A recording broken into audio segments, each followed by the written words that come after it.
I actually looked at my first year as being really gratifying because when I looked at myself at that third-year age, I was immature. I had no direction. I had no idea what I needed to really do in life. And so long as you applied yourself and really tried to work hard and learn it, you could be successful. And I found that gratifying because even a clueless guy like me was given a pathway. And I always tell our folks that join, your first year is going to be the hardest, and every year after the job gets easier.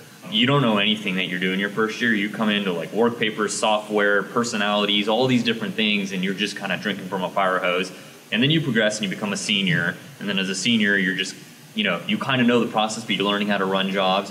And, I always tell people as you kind of get more mature in your career, it gets easier. We need people that have strong analytical capabilities, that have ability to look at fact patterns, digest them, and then go and figure out what the applicable law is and apply it, right?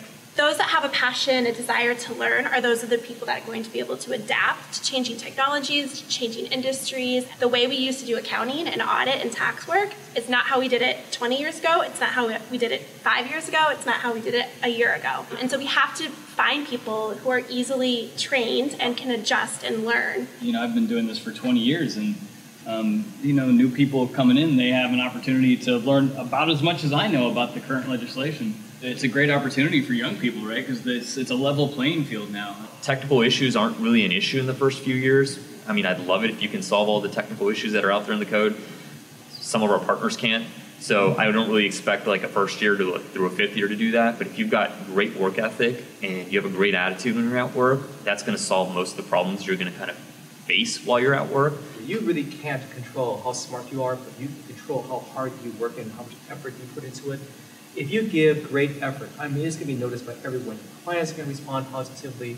Departments, managers, everyone's going to respond positively to that. So I think the ability to kind of know how to interact and manage people is really, really critical to our business because our entire business is based on people. You get the resume, you look at the resume for a second, but it's more that interaction. It's very important to see what kind of drive each student has. And that's tough to figure out in a 45-second discussion, but that's what we try to do. And it's not about going to work from 9 to 5. It's trying to train yourself to become a professional and being the person that has that knowledge when you're talking to the clients. I think the Golden Gate program was it was a great program because it's one of the few programs you actually are taught by people who've been in the field. They come at you with life stories you just don't even read about in books. I mean, you couldn't even make this stuff up. After you gotten through the master's program, they've given you an incredible number of bullets to apply against all the clients you have, and you just have to take a step back and remember all those little gems that they gave you because they work, they apply.